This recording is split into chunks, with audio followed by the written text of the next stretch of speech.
Damn, 517 million euro in debt? Like, I respect the honesty, but is this really an investment highlight? Okay, so to start, there's all the obvious stuff, right? That like they need to make their cars more reliable, less dangerous. This stuff that like even McLaren knows all this. They need better customer service. They have the worst customer service out of any brand at that level. For a company run by artists, right? This kind of thing is just clerical work.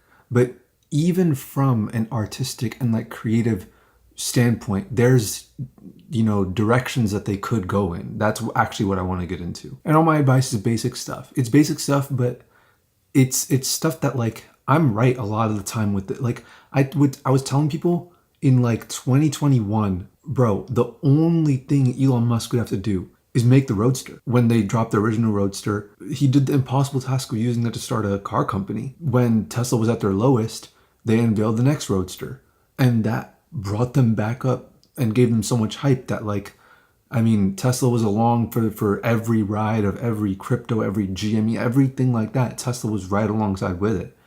And then now they're at their low point again. It's like, bro, drop the Roadster. No one cares about all this other bullshit, this Cybertruck and all this stuff. Tesla's going to go through more hardships. Then they're going to drop the Roadster finally, and everything's going to be A-okay again. Because the Roadster is an actual good car. Unlike everything else Tesla makes, it is an actual good car. The normies who get their opinions and tastes spoon-fed to them and go, you like the Tesla Cybertruck, and they go, I like the Tesla Cybertruck. They like the Cybertruck. But anybody who has a brain and thinks to themselves doesn't like anything Tesla makes except the Roadster. But yeah, that's just my like prophecy, right? Just to like add some credibility to what I'm saying basically. But with McLaren, because that's what we're talking about, McLaren, first of all, they need to stop looking desperate. They look really desperate for money. They need to bring on a specific kind of investor who will first and foremost take the money, pay off their debt, take some more money to buy back all their, you know, race cars they sold off. Because money attracts money, you know? The name McLaren will leave a bad taste in people's mouths if normal people find out how much the company, like corporate, is begging for cash. And a lot of your customers that drive the unique sales, like the sales that you can actually get into, they'll be repeat customers. They'll be customers that will spread you word of mouth. A lot of these people will generally just be one kind of person, and that's some dude in their like mid-20s who has like been struggling their whole life, hustling, watching Andrew Tate videos, and all of a sudden they got stupid rich and now they just have money to blow. That's your customer. And you're not going to sell to those kinds of guys anymore by giving off less energy as a company. Like look at the Porsche Experience Center here in Atlanta. Or like look at how like Ford lets people rent their like stick shift V8 Mustangs for cheap at the airport. Like they know people are going to screw up the cars. They know they're going to mess up the clutch badly. They know people are going to learn how to drive stick shift using those rentals. But they don't care about making a profit off those rentals. They give them to the rental companies at a loss so that way they lease them out for cheap. So that way people like my brother rent them and learn how to drive stick shift. And next thing you know, we got a Mustang in our driveway. So step one, get the cash. And there's plenty of people, at least in the United States, who would be more than happy to drop 100, 200 million for like 10% of the company. So particularly first things first, so that you can buy your race cars back. Step two, okay? Get your customers in your damn cars. It's a very simple concept. If you are in a business of selling cookies, right? You need two things for your customers to buy your cookies. Number one, they have to know your cookies exist. And number two, they have to want your cookies. They have to feel like they'll enjoy them. If you make good cookies, then that part is done. The hard part then is marketing. It's very simple. Go to Costco, set up free samples for your cookies, and just get it in people's mouths. Make people know it exists. It's the same thing here. Your cars are good. Actually, they're great. And with the carbon tubs, like dude, they're actually up there with the best. A person who actually wants like a good, fun, beautiful car is gonna take a McLaren over a Lamborghini or a Ferrari. At least the new ones, you know? You just have to actually show people that it is an option. Lower the barrier to entry to buy it, basically. And not with price, but with naming scheme and that sort of thing. Just ramp up publicity, bro. Race them against Lambos and crush them on social media. Show them with really cool mods, lots of like weight reduction, rear bumper delete, you know, hood delete, engine delete. Drive them out to Cars and Coffee, you know, or just rent them out on Turo for cheap. Like break even on Turo. don't even worry about making a profit. But put unsold McLarens on there, like $500 a day. Hella people would want it. And then when one of them gets rich, guess which car they're gonna buy? You can't get a Huracan on Turo unless you're willing to drop like $1,000. But a car that's more beautiful than Huracan, that's faster, that's way more exciting, for half the price, it will generate so much interest on the ground floor. Step 3, you gotta fix your sound. Let's not beat around the bush here. Your cars don't sound that good. It's crazy that I can get a better sounding car than literally any of the cars you sell for like 30 grand, like Jaguar F-Type V6. And they're in your neighborhood too. They're in the UK as well. That's step 3. Bring in Yamaha, work on your sound. Step 4, design. This might sound crazy, okay? Anyone lecturing McLaren on design is gonna sound crazy, but you guys do have a bit to work on, and it's clerical type stuff. Like, you made all these cars based off the P1 Halo car, which is a showstopper to this day. But even you have to know, like, it's time to evolve. You know Subway, like the restaurant franchise? Well, everyone hates working with them because they don't have any standards for locations. They'll literally let 2 franchises exist within like half a mile of each other because they get royalties from both. It's cannibalistic, and they will throw any of their, franchisees under the bus for another franchisee to put another Subway in a better location. That's why people don't trust them as a corporation anymore. But it doesn't really matter for Subway. I mean, they still make so much money because they don't take any of the liabilities of either location. It's only royalties. It's only a cut of the revenue, not of the profit. But you guys do have liabilities. You can't design 20 cars that all look very similar. Only Porsche can really do that. Like, even other companies like Lamborghini and Ferrari can't really do that. They stopped selling the 458 when they made the 488. You guys are still selling like all your cars. You're eating into your own sales when you should be eating into theirs. You struck gold with the P1 design, okay? Undeniable. And I get that you've done a lot to innovate in the space of performance, but in order to drive sales, honestly, you need to innovate 60% in design and 40% in performance at least.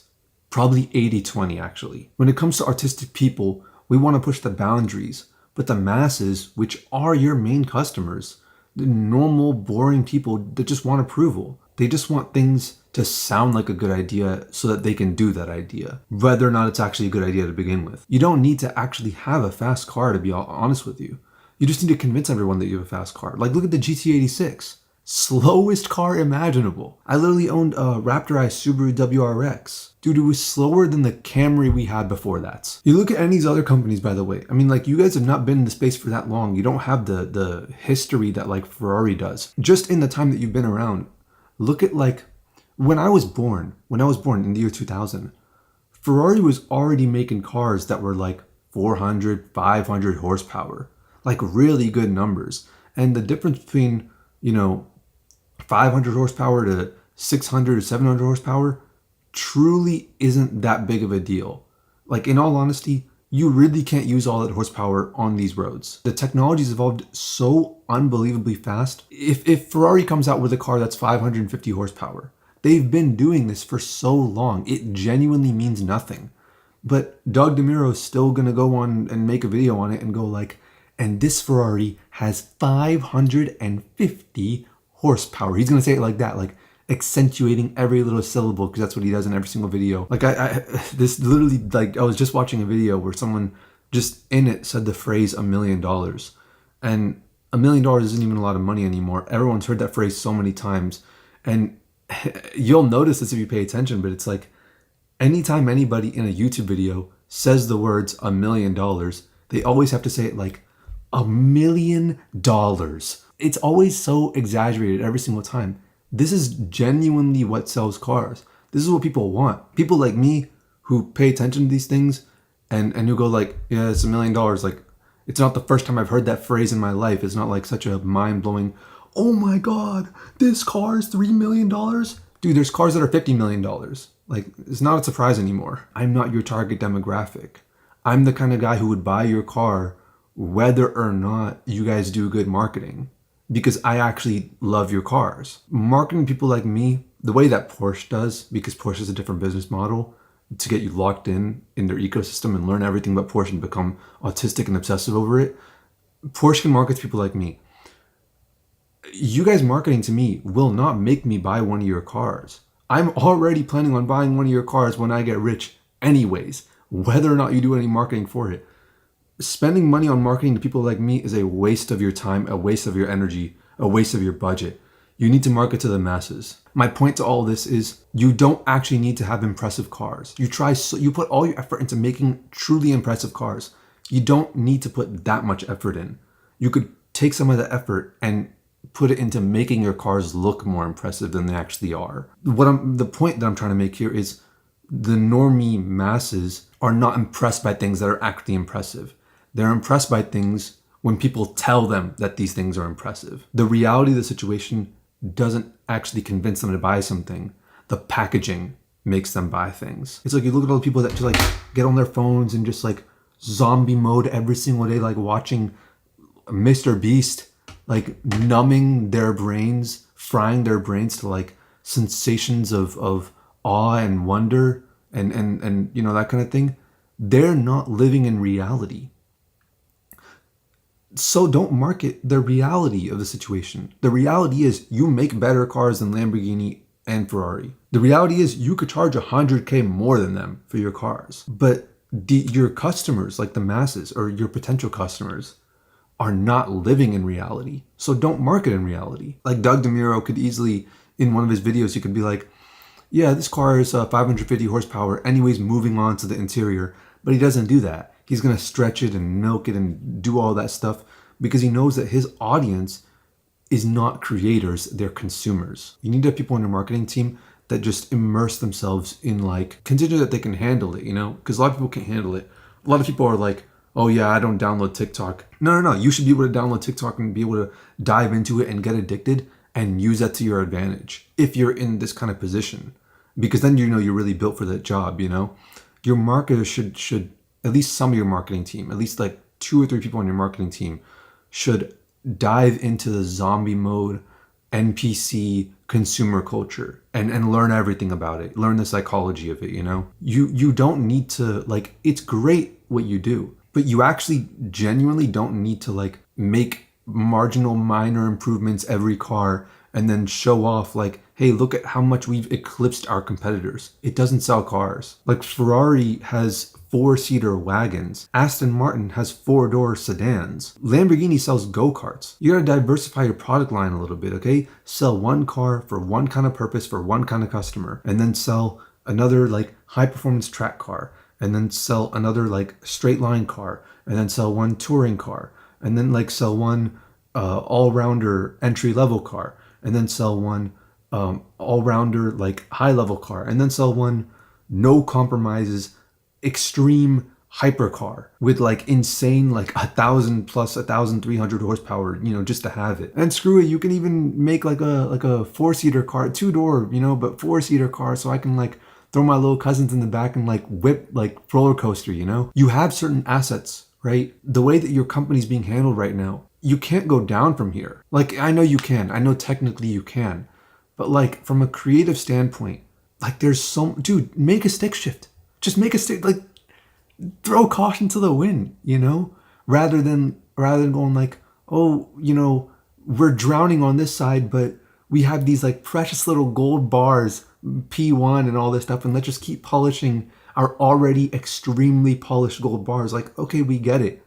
Show me some platinum, show me some diamonds, show me something new. And not to mention, if you continuously polish and refine and refine and refine this thing, eventually people will start to notice the imperfections. People are getting jaded to the design now. This might sound like this is just a purely artistic observation. So like there's no business element to this, but like the problem with McLaren designs is honestly they're too picturesque. When you get a you know, certain kind of visual artist to make a certain kind of car to be in posters for kids and things like that, and they're gonna go complete passion route, you also need to have them like kept in check a little bit, but not by like, you know, corporate executives. You got to bring in a couple adrenaline junkies, you know? Like don't act like, you know, the artsy, like, you know, guys who sculpt the cars out of clay are in any sense above the adrenaline junkie guys who work corporate, like executive at McLaren, yet still want to go to takeover meets on the low, you know? You're not better than us. We're all mentally ill at the end of the day. And the adrenaline junkies have a love-hate relationship with McLaren because they don't look good when they're drifting. In fact, they look kind of ugly. In fact, they were actually never meant to drift. Like, executives at McLaren have said that they will never put a drift mode in their cars. But it's become such a necessity for cars at that level that they're basically forced to put one in. Like, Hoon shit has just been skyrocketing since, I'd say, like 2016-ish, right when Donut Media started taking off on YouTube. It's just been going up, dude. People want to whip their cars around. Like, look how beautiful it is when other cars drift, right? And then now look at like a 720S drift. Look at like a Viper ACR drifting. That's like, you know, those videos of those cats when they're like running on the wall. Or look at like a C6 Corvette drifting. It's so beautiful. It's so graceful. It's like a figure skater gliding on one foot. But a McLaren drifting is like a fat chick on an office chair rolling from one cubicle to the next. Step 5, you need a new Halo car. I guess in your industry, it's you just make another hypercar. And I get that it's early. I get it. Speedtail just came out, you know. I mean, pandemic and all kind of doesn't count. But let's be real here, okay? The Speedtail was a terrible idea. And maybe you guys don't see it that way. And maybe people are still delusional and they think it's a good car. But the perspective that I'm coming from is like, it's dream car, okay? Your favorite car versus your dream car versus the car you want to actually own are very different things. I know you guys, you know how this stuff works. People cry out like, oh, save the manuals. And then Subaru makes manual cars and nobody buys them. Well, guess what? You're not making cars for wages. You're making cars for people who actually own something. When these guys start saying, I love this, and they start saying, I miss this. This was my childhood thing that I wanted, but I couldn't afford it. That means you give them what they want. The P1 did this great, you know, hyper exotic, head turner, that kind of thing. And honestly, in my opinion, it's the best looking of the trio, despite how close the competition is. But the Speedtail, dude, it's not even a good name. And the design, I didn't like the car from the start. Everyone else loved it because what are you gonna not like the car? Don't listen to these losers who, you know, just so happen to be able to afford the car. Just because someone has money doesn't mean they have a use for it or they did anything to deserve it. Listen to people who do things with purpose, okay? Your first mistake with the Speedtail was trying to make the same car that is going to be an homage to another car, also your Halo car. And I get that you did that a little bit with the P1, but not really. You need to simplify down the purpose of the Halo car. Like Koenigsegg didn't take their Jesko and their CS850 and then combine them into one car. That would have killed both ideas. However, on the other hand, I do get the sentiment of wanting to go all out, no compromises, McLaren F1 philosophy, right? No holds barred or whatever, however the saying goes. But we live in a different world now. We live in a world of new age cars, new age engines, hybrids, electric rimacs and all this stuff. Like it's a totally different situation, and it's way more competitive than it was back then. Back then, it was a bunch of people that wanted so much more out of life, a bunch of nobodies really, just throwing stuff at the wall, seeing what stuck, like a romantic era of chess type thing. Everyone's making blunders all the time, but nobody cares because it's more about passion than anything else. In that era, you can make a no compromises car and win. But if you wanted to make a no compromises car today, if you wanted to make a true homage to the F1, it would have to be everything. It would have to be the fastest production car in the world. It would have to be the fastest in a straight line. It would have to break Nürburgring records. You would need everything. You would need all of it. Did they even test a 0 to 400 kilometers down to zero? There's no media about this car. Every single time anybody is like, oh, we broke the 0 to 400 to zero, like the next day, Koenigsegg is like, oh yeah, we've had a car that can break this record for the past like 5 years. Let's just run it real quick and break the record again and take it back for ourselves. Like you did all this, and at Speedtail, the focus was straight line performance. Dude, the focus of the McLaren F1 wasn't even straight line performance. I mean, it was amazing in a straight line, but it was a stick shift car.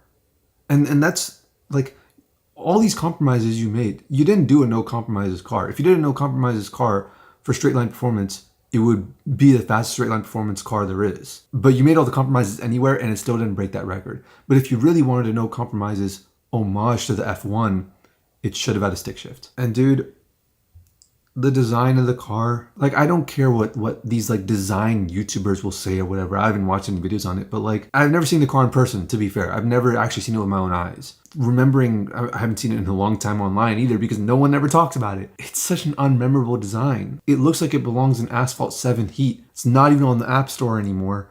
And it doesn't even belong in the highest tier. That's what it looks like. I remember like the McLaren F1 on my cousin's PSP, and I'm trying to like play on it, and he's like, no, you could play with any other cars, not the F1. And I'm like, dude, it's a single player game. There's no ranked, there's no elo.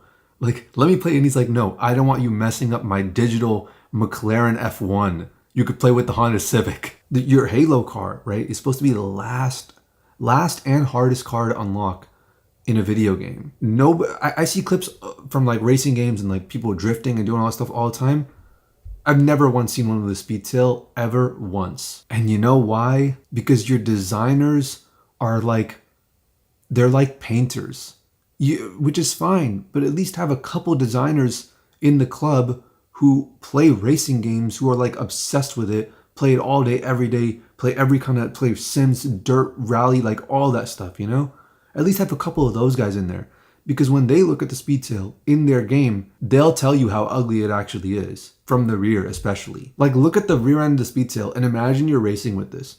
Like, who wants to see this all day? This doesn't look like a car. It looks like something that's forced into the video game. Honestly, dude, from the rear, it reminds me of that one car that's like been in development for so long and it claims to be 100% solar powered.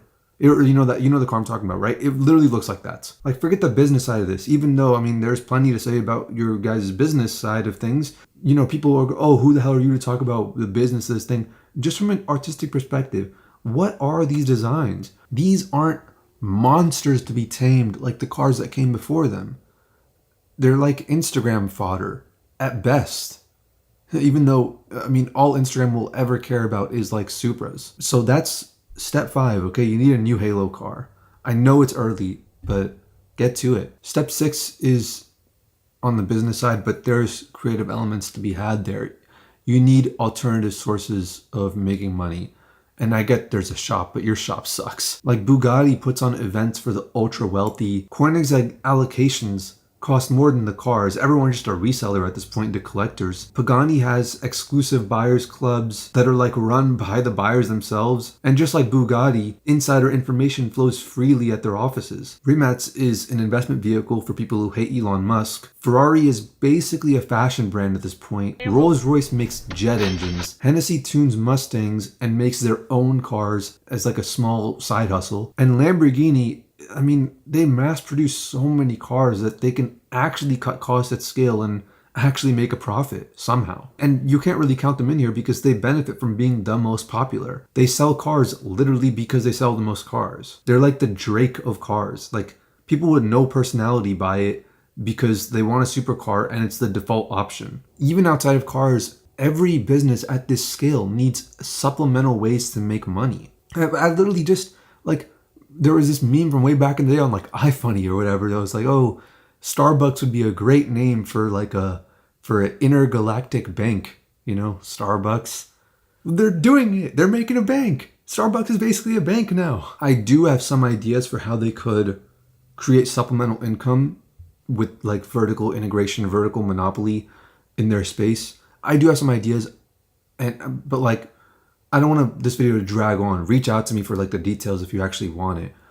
People, executives at McLaren or whatever, or any other company that wants to buy my ideas, because I'm looking to sell, man. I'll say one idea right now, just to give an example of like what this kind of thing would be.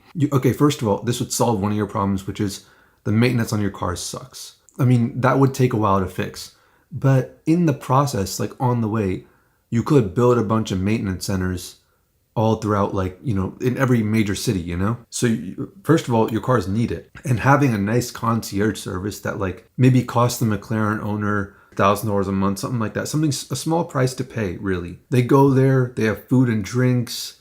You know, you can make it like a luxury lounge for McLaren owners, you know?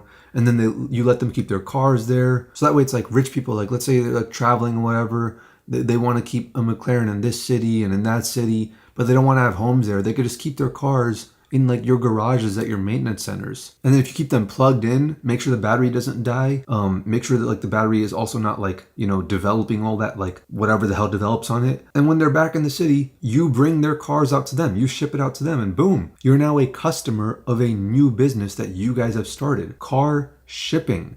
Get into that industry. Supplemental income. Most car companies are already trying to cash in on the subscription model, for better or for worse, and it's inevitable that it's going to happen to every car company. You guys will do it eventually once everyone else does it. I get that you're the least sellout out of the rest of them, but eventually it's going to happen. So why not offer something that's actually valuable? Why not create a subscription that's actually worth it, rather than like paying for heated seats that are already in the car? Step 6, this one's a bit vague, but I think you need to rethink your brand identity. And I think you should spend the most time out of any of these steps on this step right here. Like, what are you as a company? Are you class, like Aston Martin? Are you elite, like Porsche? You can't be Ferrari because they have a century of racing heritage. You can't be Lamborghini. Like I said, they're popular because they're popular. They're the default option. Like if a basic white girl buys a supercar, I don't even need to tell you which one she's going to buy. In fact, I don't even need to tell you which Lamborghini she's going to buy. There's one of two options, and that allows them to make their cars for super cheap, and they're also sellouts. So you can't compete with their profit margins. So don't try to go head to head with them in target demographics. I'm just like thinking about it now. I'm just now realizing how stupid of a decision it is. Like, you can't market to the same people that Lamborghini markets to, and then also hand build your cars. Lamborghinis are built on an assembly line. You can't charge Lamborghini prices when they hardly even make a profit, and while hand building your cars, and then expecting your customers to put up with hand built car, quality control. That's actually so stupid. That actually makes no sense. Brand identity, people. Figure out what you guys want to be and make that clear to the world. And also get rid of all that like British posh elitist bullshit, okay? Seriously, no one likes it. The entire rest of the world hates Americans, and they don't even know why. The reason why is that elite British attitude that seeped into American culture, that made it what it was. Because that attitude of like, oh, like, fuck everything else, I'm better than you, that came from the British. So drop it, otherwise you're gonna be put in front of the fucking firing squad when the entire world goes belly up and leadership is overthrown. The whole like, oh, we're too good for a drift mode. You should be lucky that the car industry allows you to have a drift mode. You're hardly even good enough for a drift mode. Drifting transcends anything your company will ever be. Drifting is too good for you. You're not too good for drifting. Don't get it fucked up. This is not ego, this is pride.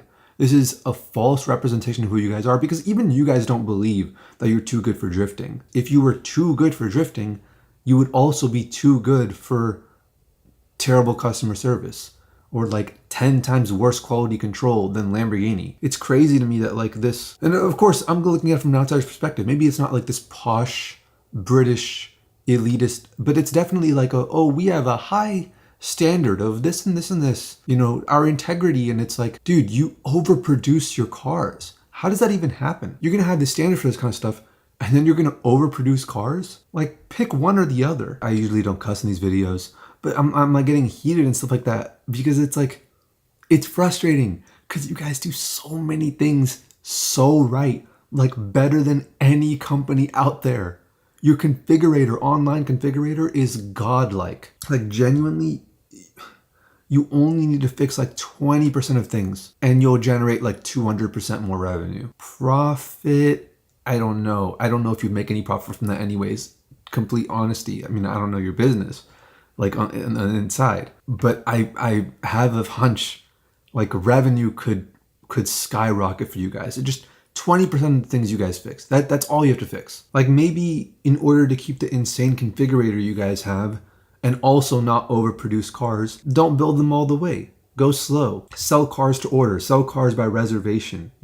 Once they configure it, then finish the car. Even if it takes another 3 months for it to get shipped to them, make them wait another 3 months to get their car. Show them the value that it has. Also, another like common sense thing, to like, because depreciation has been hitting McLaren particularly hard out of the trio Lamborghini, Ferrari, and McLaren, which is common sense and it's obvious, and you guys have done a good job of this so far.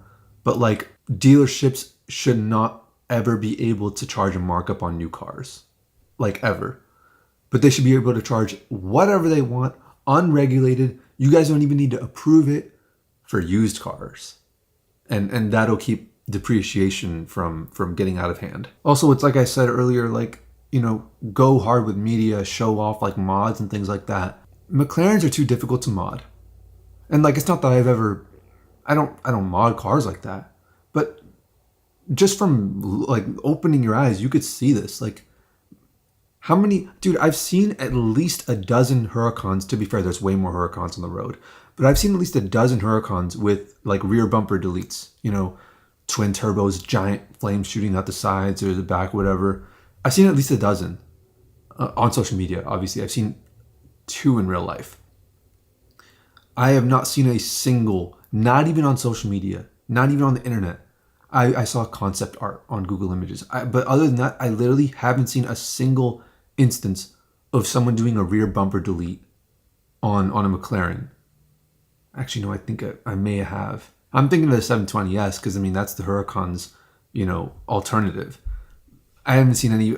I think I saw someone do a rear bumper delete on an F1, maybe. Something like that. But, I mean, you don't even sell the F1. So, and again, I haven't heard anything like from McLaren as to like their stances on people modding their cars the way that we hear from Ferrari all the time, how much they hate it and how much they'll like disown you as a customer if you mod their cars. But like, I get the feeling that McLaren would take the same sort of approach that they would with drifting of like, oh, we allow people to mod our cars because we have to, because people love it so much.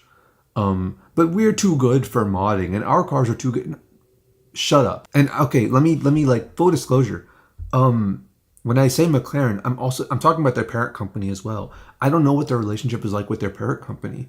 McLaren, like the guys on the inside, the race guys and all this stuff, they may want to do this stuff like way more than I want it. But their parent company might be rejecting all these ideas. Maybe they're at least, who knows? I don't know. I'm just saying McLaren as like they have shareholders and all this stuff. Who knows what's really going on, you know? I'm just saying, from the outsider's perspective, I'm just as a McLaren word, as a catch-all of all the decisions that the company ends up making, whoever's behind those decisions, it looks bad. It looks elitist. It looks posh. It looks pretentious. It looks like your leadership is just a bunch of rich dudes who don't have any passion or soul in them. But you got some really passionate, you got the most passionate designers, for sure. Outside of like the hypercar, outside of like Pagani, you know, but who cares? You're not their competitor either. But even if you want to take the Pagani route, right? I mean, Pagani, okay, they only make halo cars, but they make people wait hella long to get their cars. Like, and they don't consider themselves too good for drifting. You're too good for drifting, yet you're not too good to make people wait 3 months to get their dream spec car. Like, I don't want to get super frustrated in this video, okay? But long story short, rethink your brand identity, because I'm also a creative and I think about this stuff and I'm deep in this stuff, like not necessarily in McLaren's world, but in general in cars and that sort of thing. And I have no clue what the hell McLaren's going for. It's not like they have the money to go for anything right now, but gather your investors and then the direction you go from there, you got to rethink your brand identity. I am more plugged in to this realm of car enthusiasm than most other car enthusiasts. If I can't in 30 seconds describe the soul of McLaren as a company, I mean, okay, I could describe what like the racing stuff from the past, but of what it is today, of what they're going for today, if I can't describe it, that's a failure on McLaren's part or somebody in the company, some parent, like show somebody, it's somebody's fault and it's not mine. Okay. One last thing though, like elephant in the room, right? The possibility of a McLaren SUV. And I know it's a touchy subject. I get that. I don't like talking about it either. I'm never going to buy a McLaren SUV. I'm never going to buy a Urus or a Portofino, whatever the hell. I'm never going to buy any of these SUVs. Screw these SUVs. I might buy an SUV, you know, for like utility, maybe like a Suburban or something like that, you know? But not like a, or maybe like a Brabus. But I'll never buy one of these like downgraded Audi Q7, whatever the hell. I don't even know the name. I know nothing about SUVs. I genuinely don't care because I actually love cars. So, you know, to the passionate guys at McLaren, like, I'm right there with you, you know? But I think it can be done. I truly think it can be done. It just has to be the best. Like, and it's gonna be harder now than ever. But like, look at what's happened. Look at where we've come. You know, it's not gonna be easier in 20 years. This is the easiest time it will ever be. Best time to plant a tree was 20 years ago. Second best time is today. In 20 years from now, if you want to make the best, you know, super SUV, you don't have a chance.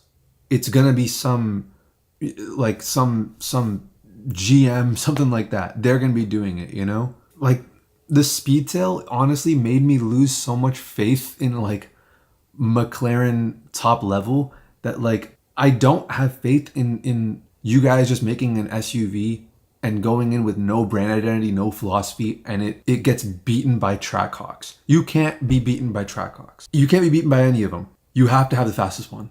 You literally have to have it the fastest SUV. I don't know how you're gonna beat the acceleration of the ludicrous P100D or like the Plaid now, you know, the Model X, and I don't think you need to though. I think you just have to beat the rest of the like Urus and the Aston Martin one and all this. I think you just have to beat all of them, and you should be good with your aerodynamics and your design philosophy. Maybe you need 1,000 horsepower, maybe. But if that's what it takes, dude, if that's what it takes, and you gotta charge $500,000 for it, I mean, what other promising prospects are there? Imagine having the best one. Like, super SUVs are like they're like a mashed potatoes to the steak of the company, right? The steak is the real deal, but the mashed potatoes is a telling factor on like the chef's mind and like what they're really thinking. It's like there is a hole in the market, and this goes against everything I said in the video. The hole in the market is people like me.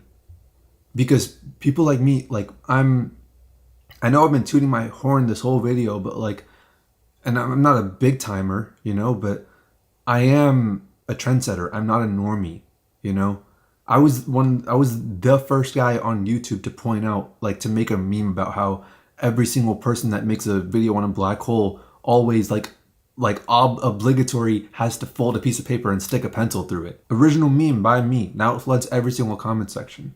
I was actually the first guy to link Yeet with Dune. I mean, it would have happened eventually. That's inevitable.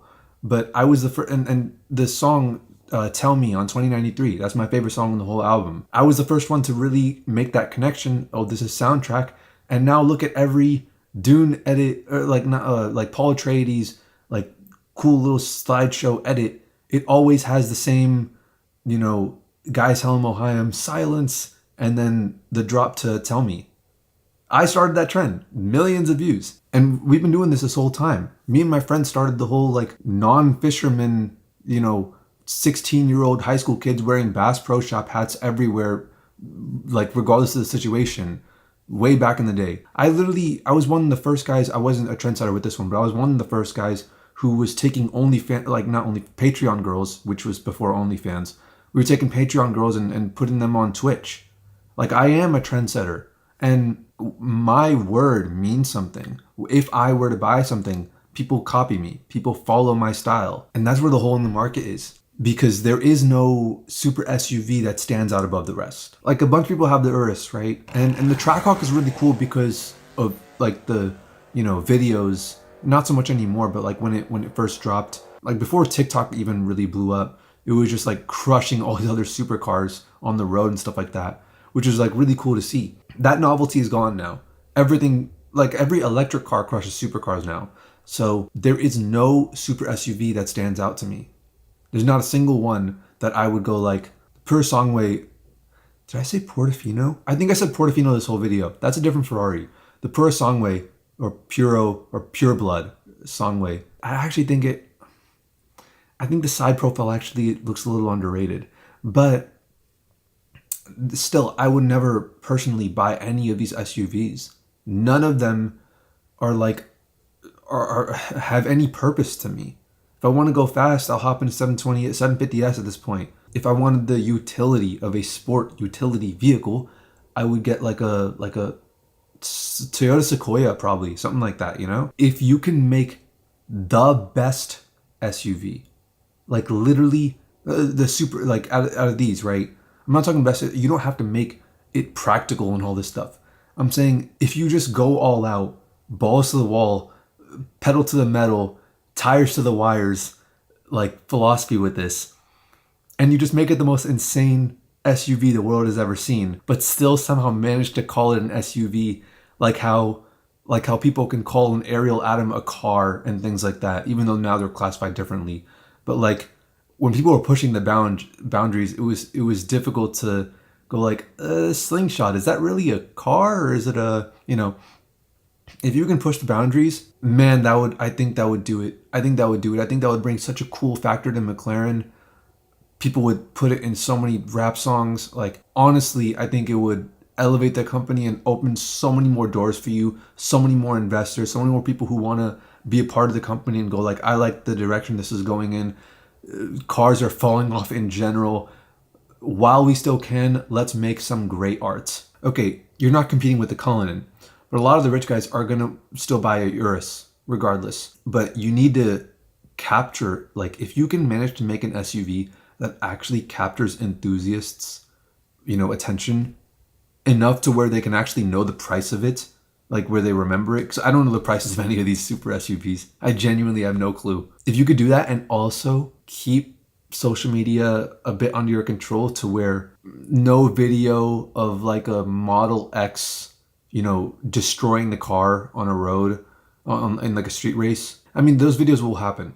But if you can keep them under wraps enough to where they don't get like 10 million views or break that, it's going to be tough. But if you could do that, dude, I think you win. I think you got this. Forget utility, forget comfort, forget practicality. Make the entire top half of the car made in like the lightest possible material you can make that still somehow manages to pass safety homologation regulations, and then put all the way on the bottom and crush the Nürburgring record for any car of that size or that height or ride height or any of that stuff. Have a suspension that lets it drop like track mode super low to the ground. Just make it the most insane SUV people have ever seen. Because none of the SUVs have made like the real ones, the non-normies, go like, ooh, I want that. Make it. You could be, there's a first for everything. Milk it for everything. Put that SUV on like race car, on like race game covers and things like that, you know? Put a drift mode in the SUV. If you can put a drift mode in the SUV and you can actually, like, people can make videos in the car of it drifting at takeover meets and not rolling over, it's a done deal. Your company becomes profitable again. Your company pays off all of its debts. It becomes profitable again. Every door in the world opens up to you guys, and you could thank me later with my $1 billion. And then after that, you could start playing the long game again. You could start like building up some more legacy and go back to like the 16-year-old, you know, kid who just wants the adrenaline. You can go back to that philosophy. You go back to those people, because those guys who are all like, you know, motivation porn, watching Andrew Tate all day, some of those guys are going to get rich in like the next 10 years after that. And guess which car they're going to want. So you could play the long game again. You can afford to do it if you have something like this backing you up. If anyone at McLaren sees this video and wants my input on the finer details or any more of my ideas, you want my consulting services, I'm gonna tax you. But my contact info is in the description. It's Filthy Frank, motherfucker. It's Filthy Frank, bitch. Let's get some pussy tonight. Tore me apart. But I learned an important lesson. You can't count on anyone, especially your heroes. I was wrong to treat you that way. I'm sorry. See? Now you respect me, because I'm a threat. That's the way it works.